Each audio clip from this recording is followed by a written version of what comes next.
Hi, I'm Loretta, or Trinity 6, and I am a cultivator of creativity. And this video is to go in conjunction with the other video that I made was kind of in reply to the video that Offset created on lucid living in regards to Osiris energy coming in, the golden era, and sort of the eight-year karmic loop. The other video is mainly about the eight-year karmic loop, and I wanted to make this video as well in conjunction. It has more to do with the golden eras that she was talking about in the second half of the video. This was a really long video, so I just wanted to break it up into two parts. So if you watch the whole video, the second half of the conversation was really about coming into this golden era and recycling. And the first part kind of goes into the idea that there's going to be a split. And she kind of talks about people who are like still human and how this year of release, this eighth that we are in, everything's going to be kind of closed. And this is also, you can hear this when people are talking about the sealing of timelines, so that we have this time to kind of like release this energy, decide what timeline we want to be on.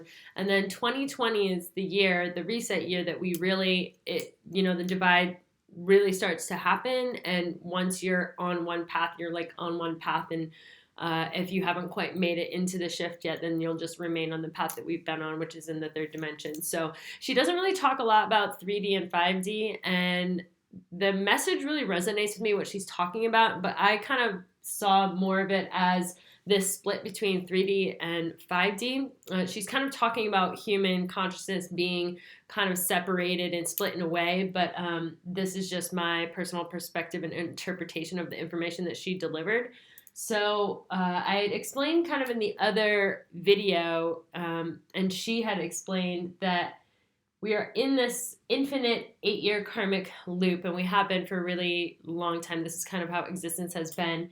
And I explained how this infinity symbol is kind of like a sigil.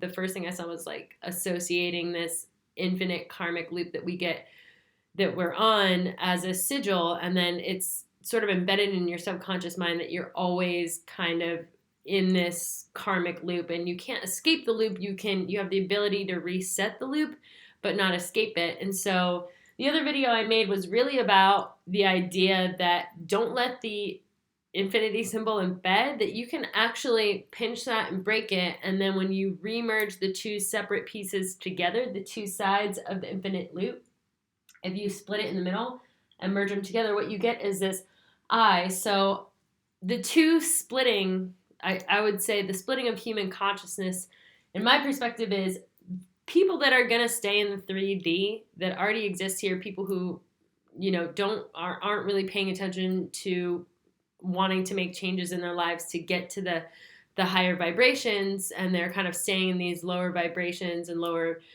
emotions and have more density that way. They are basically going to be still, based on what she said, in this infinite 8-year karmic loop. And so they're going to be sort of trapped in these cycles of karmic debt and the kind of things, what goes around comes around, and for everything that you've done, that you've created negative discordant energies, it's going to come back around in your life. And then when you die and you review your life, which is work that Dolores Cannon goes over, if you guys want to check that out.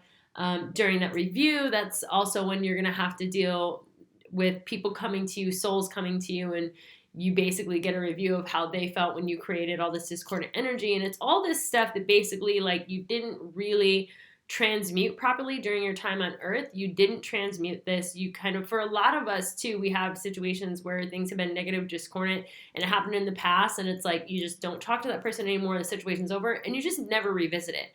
And you get to a point in your life where it's like not bothering you, it's not coming up in your day-to-day, it's not to like your point of view in the present bothering you now, but it's almost like that karma never revisits you in your lifetime. It kind of just like comes to bite you in the ass, like during this time when you have to review everything that happened in your life.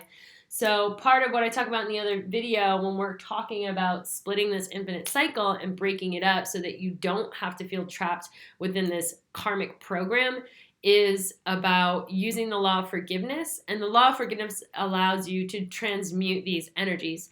And when you transmute these energies, it breaks that cycle. You don't have karmic debts that accrue and come back around in your life experience while you're alive. And you don't have necessarily karmic debts where when you're reviewing your life and looking at it, you don't have all these souls coming back saying you created all this discordant energy and maybe you're really unhappy. If you can call on the law to transmute anything that's happening presently, but also anything that's happened previously, then you're able to transmute those discordant energies. You don't have souls that are still feeling this negative connection between the two of you because you've transmuted it.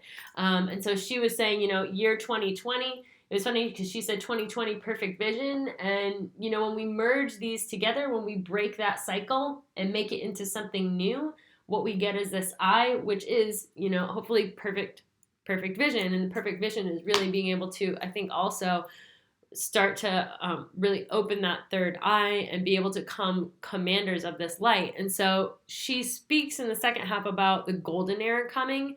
And I wanted to apply the meaning of the golden era, like my perspective on the split, because basically there's going to be kind of, to me, two existences of what the golden era is.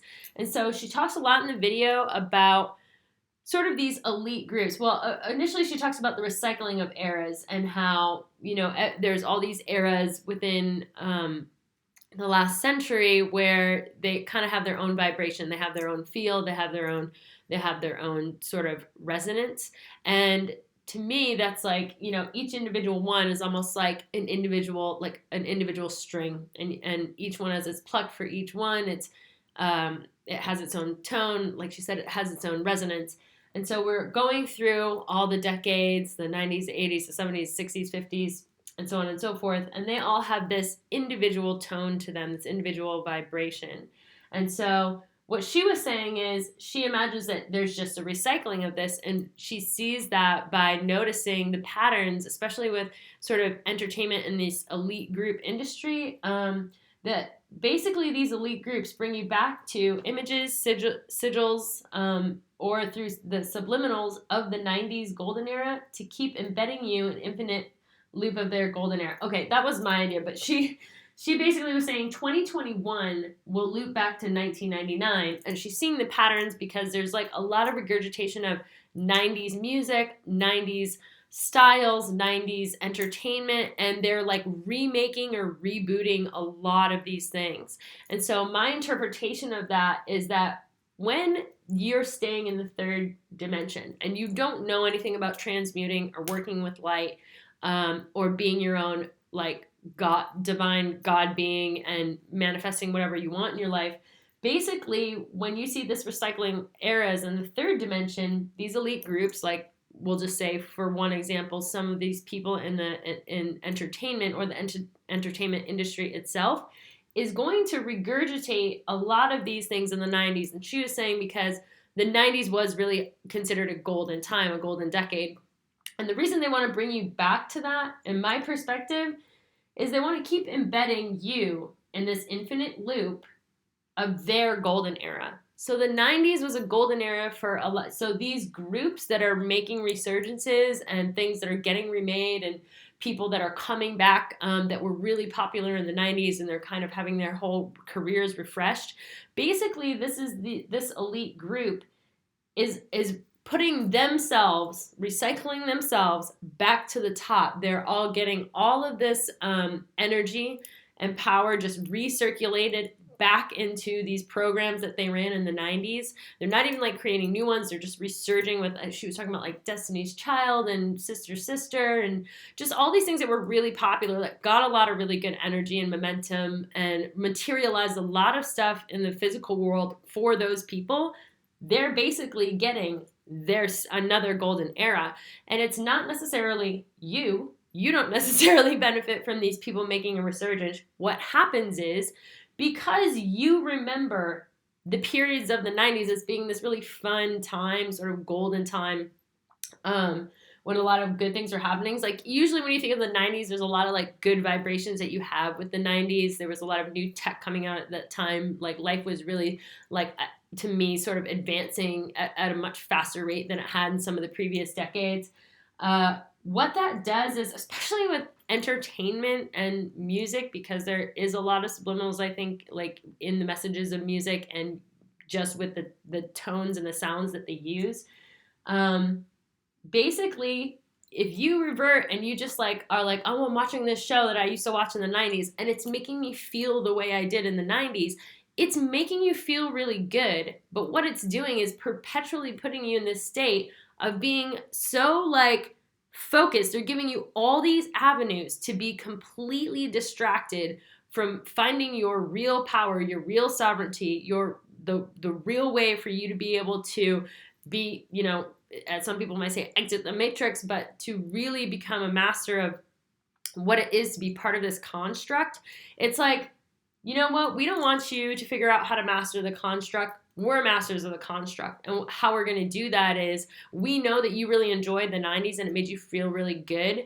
And we're going to resurge that. We're actually going to receive all the material, monetary, and energetic benefits of you guys giving us all your energy and attention, because you're going to be all saturated and soaked up in it because it's something that reminds you of all these positive memories. But all it does is keep your real power suppressed. You don't, instead of taking time to go figure out how to empower yourself and find your sovereignty, you just get looped into watching old movies, old shows. Now you're going to see old bands.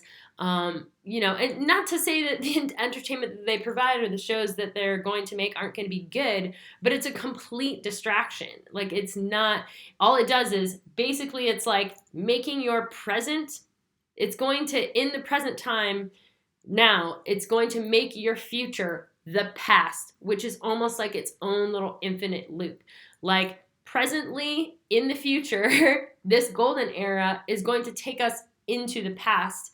And they do that by just looping you around these feel-good situations, but you're not getting any kind of benefit. Your life, other than you being ingrained in this process and in this program that is really their golden era, you don't receive any other benefits other than that. Now, if you're on the 5D timeline, I would say higher timeline, then hopefully what you've done is you've broken the cycle of infinity karmic thinking. You've learned to really transmute the energies. And if you watch the other video, part of the transmutation process, there's sort of like two halves. And one is dissolving and transmuting the negative attachments and the negative connections that we create with people when when we have these situations that come up as karmic ties.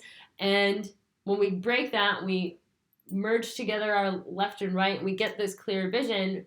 The second half of this is then charging all of those connections with love, which is really, if you are, if you've done a lot of energy or light work, it's light. It's connecting with divine source light, and then passing that light through you to make a positive connection to someone else. So you are a sort of conductor of this wonderful, radiant, divine light. And then when you pass love to someone, when you can bless someone and prosper someone under any circumstance, what you do is you send out that charge to somebody else. So you're connecting them to light.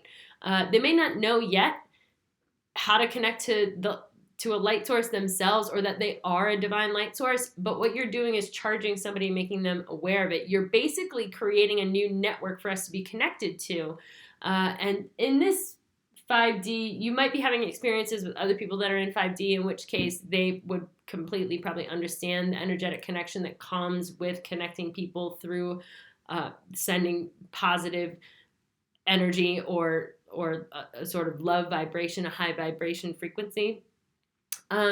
So the golden era for people that are in 5D in 2020 is really this connection to divine source energy. And it's not just you connecting as an individual, it's us connecting in a full network that brings all people that are in the understanding or the knowing of this divine source energy to each other. And then we're extending it outward. And we can even connect people that are in the 3D to it to help raise their vibration as well. Part of that, it's part of that sort of, I would say, the calling for people that are light workers or starseeds. When they feel called to be light workers, it's bringing in more of this light. It's becoming aware of your divinity, your godlike or goddess-like powers, and then using that light energy to manifest and create your reality into whatever you want. And that power is abundant and infinite and eternal. So basically, the 5D the 5D golden era is this era of divine source energy. And a lot of, while there are different light source energies, a lot of people at this time are going to be working with what they call golden liquid light. And golden liquid light is really just the connection to the galactic central sun, or what we refer to as the God source. And so that's the God source for our own galaxy. And so basically, when you are able to connect to this source, and you are able to fully command it and control it and understand that you're not just connected to it, you are it, and it is you. And I was saying in the other video, you basically are like a conduit. It's like you're just an open gateway, and this energy just flows through you. So anything that this God-like energy or God source energy would be able to do, you are also capable of doing. So when you become a practitioner of this and you really master this, and you're able to use all of your energy centers to utilize this energy in your physical world, that's when you become a god or goddess, and that is when you're a master of your own divine energy source. So when that happens, she was actually saying, she kept talking about how 2020 is this double eclipse year, and it brings in this energy of Osiris. And she said something interesting. She said the body of Osiris merges with the soul of Ra.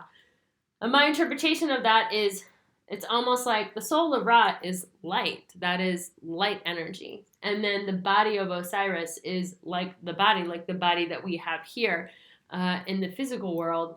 Because it was like, she was saying that eclipse time is when Osiris comes from the underground, or from the underworld, and then merges with the soul of Ra. So he's coming in his physical form into the dimension, and then he's merging with the light source energy that you would have access to within this dimension. And so I just, from my perspective, was like, oh, this sounds like body of light. So if you are taking advantage of this eclipse energy, and you have and you're in the 5D timeline, and you're now coming into your God source power, you're mastering that. You've used the scale of 8 to balance your 9 and 7, which she talks about in her video.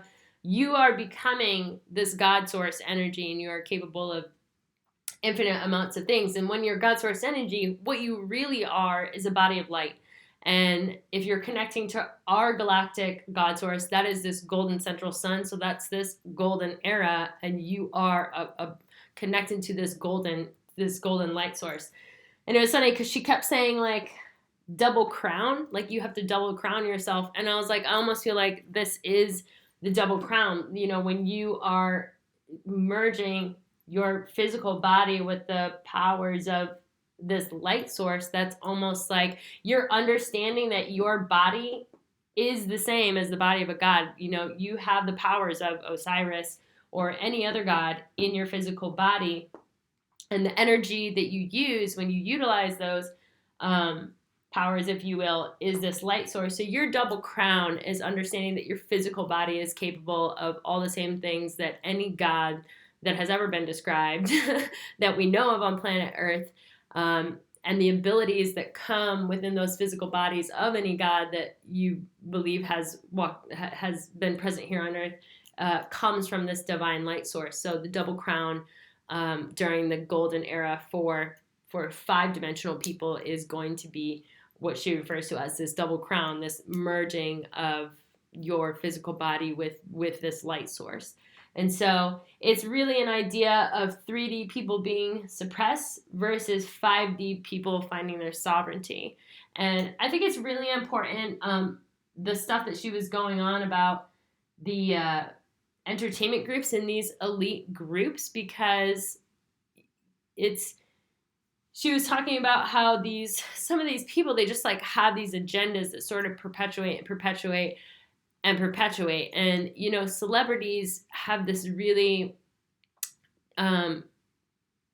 sort of not fully agendas, but it was a couple years back. I don't know if it was the 2017 or 2018 Grammys, but it was a black and white Grammys, and they had to either wear white or they had to wear black. And this was huge subliminal messaging over everybody. All celebrities are tapped into this God source energy. That's how you generate the energy that you need in order to make your dreams come true, to manifest everything that you desire. Starting from when you're a kid, you have to be connected to this kind of source energy in order to generate that for yourself, to manifest that into your world. So a lot of people that are celebrities, whether they become celebrities later or they're celebrities when they're children, they have a connection to this kind of source energy. And so during this Grammys, it was, to me, in my perspective, very clear that people who were white were practitioners of this energy from a good intention, benevolent standpoint. So they come here, and even though they're celebrities, they're going to use the energy that they generate to do goodwill things, to spread messages that need to be spread. There can be good subliminal messages hidden in things as well, pieces of information that are hidden in these secret societies that they don't get out any other way, but then celebrities are able to put it out there in a way where if you're really looking and that you're able to pick them up.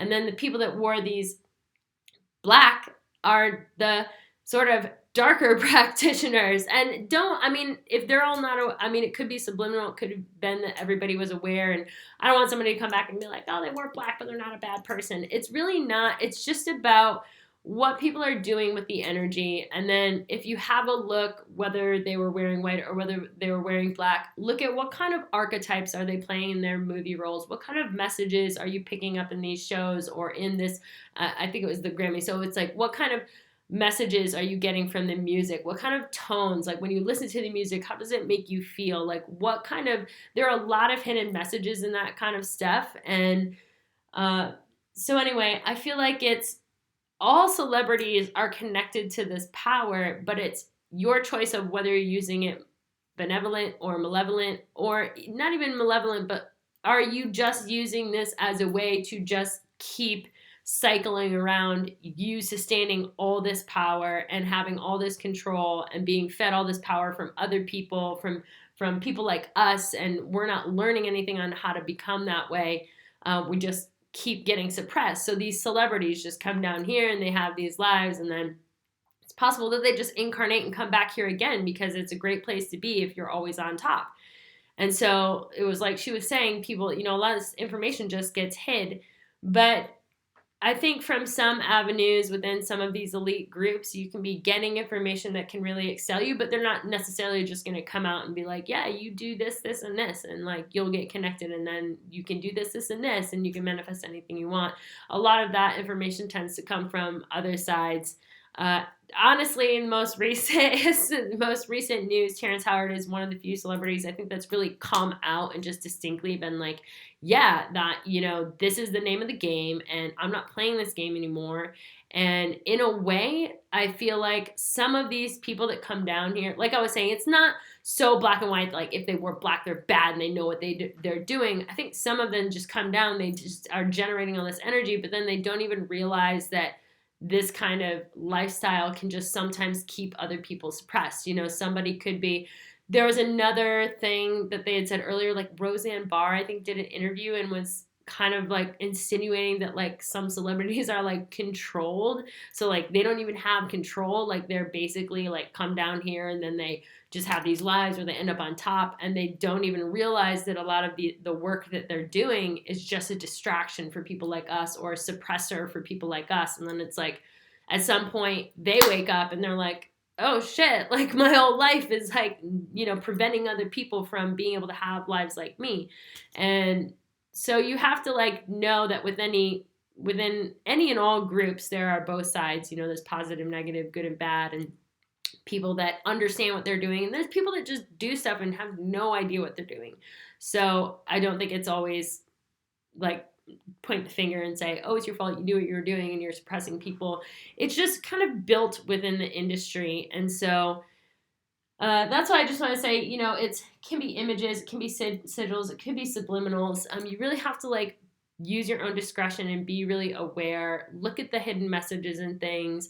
Look at what kind of symbols are coming out of stuff. I've noticed a lot too, like certain actors always play certain parts, and I feel like the subliminal messages I get from their storylines, from the characters they play, it's just like who has good vibes and who doesn't. But then it's like some of them are like, their actors are really good at their job. So you have to know, like some people might be playing both sides of the coin. It's kind of funny because I feel like Joe Rogan does that a lot. He's always playing both sides of the coin. He's really difficult to reach and know exactly how. I mean, he is definitive about some stuff, but sometimes you're just like, what side are you on, dude? Like he knows how to put himself out there and and I almost think it's like kind of being in the middle ground. Like he always uses his language really appropriately so that you never feel like he's too far one way or too far the other. He has a really good way of sort of getting the information out of people and really putting the issue out there, but then kind of like playing devil's advocate where you're just like, dude, are you like into this idea? Are you not into this idea? Like, I don't know what's going on. So some people are really good at, I think, being able to do both, because I think part of really being a great teacher, or what people might say is mastering something, is to not force somebody into any kind of mode of thinking. And because celebrities generate so much energy, like there's just so many people that look up to celebrities or just want to be like them, and it almost doesn't matter. Like they lose their sense of self. They just become so infatuated with certain people and their lifestyle or who they are. They're just like, start to just take on all the characteristics of these people, and it's just because they're sort of infatuated with these people, or look up to these people so much that it's like they're becoming these people and they're not really developing into their own sense of self. And so I think honestly it's kind of funny that like for someone like Joe Rogan to play devil's advocate, because it kind of allows people to have to make their own choice at the end of the day. It's like he knows he's a celebrity, he knows he has a lot of influence, he knows he generates all this energy, but I feel like he kind of puts it out there to be like, you know what, you're gonna have to figure it out for yourself. Like like I'm not here to try to tell anybody exactly how to be. Like he definitely has definitive opinions about some stuff, but I think that there's a lot when you listen to his podcast that you're just like, dude, that's kind of like information on both sides. But now that I'm thinking about it, I almost feel like it's kind of really good because it doesn't over influence people. There's just something, the way that celebrities get to people, the way that people just kind of like fan hard, you kind of forget. And that's part of that culture too. These elite groups is like you have such, especially when you're younger, you're so impressionable, and you just, you want that lifestyle, that you want all that stuff. It just like seems like everybody's dream is to have that kind of life. And there's another avenue to take to get that kind of lifestyle if you really want it. And it has nothing to do with knowing the right people, and it has nothing to do with having to just, know the right people, or you don't even necessarily have to work hard every day. I mean, there are ways to manifest things into your reality where you could sit at home and you could meditate all day every day and all of your dreams would come true, and it would be very easy.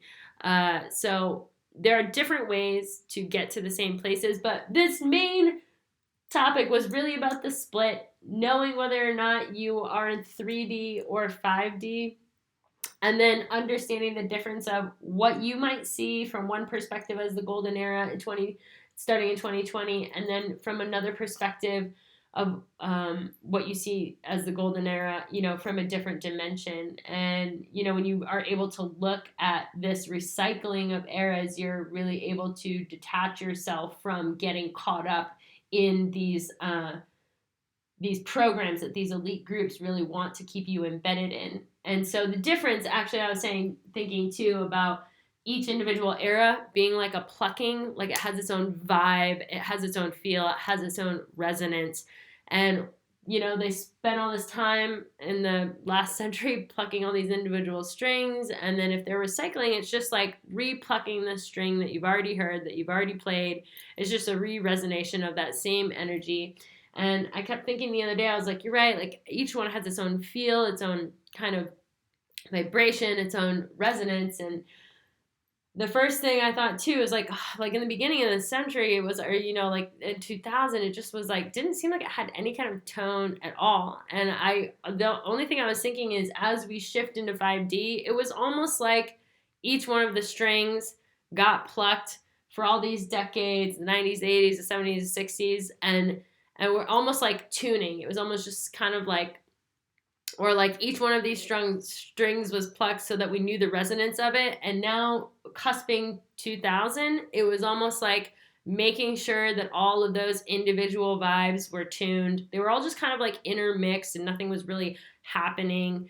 And like she said, it was kind of like gray. Like we knew all the tones, we knew the vibes, we knew the resonations. They were all sort of tuned up, but nothing really came into creation with the different eras. And we went through this period of time of almost like going a little backwards because we weren't feeling any specific vibe. It was just kind of like blah. And then now when we're coming into 2020, I think of this idea of like, now we're really going to start making music now, or like this is the time like 2000 to 2010. We were really just like, now we have all these strings and we're playing them and we're plucking them and we're kind of tuning up the guitar. We're getting it ready. So we have all these individual vibrations and resonances and we've tuned the guitar and, you know, coming into this period now we're really going to start to make music. So now that we have these individual resonant frequencies, and now that we've spent some time kind of intermixing the quality of those sounds, how they play off each other, how do they mingle with each other, now that we're into this split 3D, they're just going to go back down, plucking the same strings, having those same resonations, having those same vibrations. But in 5D, we're making all new vibrations and all new resonations because we're not just plucking one string at a time, we're plucking multiple and we're creating something new. We're creating a more complex piece of music that involves, you know, people from that have qualities that resonate with any kind of era that has existed before. And so it's kind of like this golden era of also, you know, creation and creativity, and to really spawn into having like these new things that we've never had before, new feelings, new vibrations, new levels that people are going to take it to.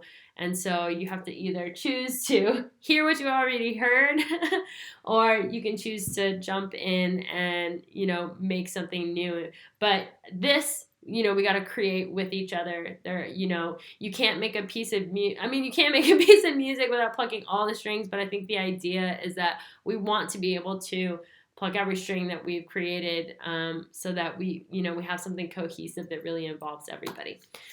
So anyway, that was my personal perspective on what she was talking about the eras and how that's going to intermix in with the splitting of human consciousness as she was referring to. And if you have any questions, comments, or anything like that, please leave them down below. I'm always open to a conversation. I'm filled with gratitude that you guys shared this time with me, and I will see you in the next video.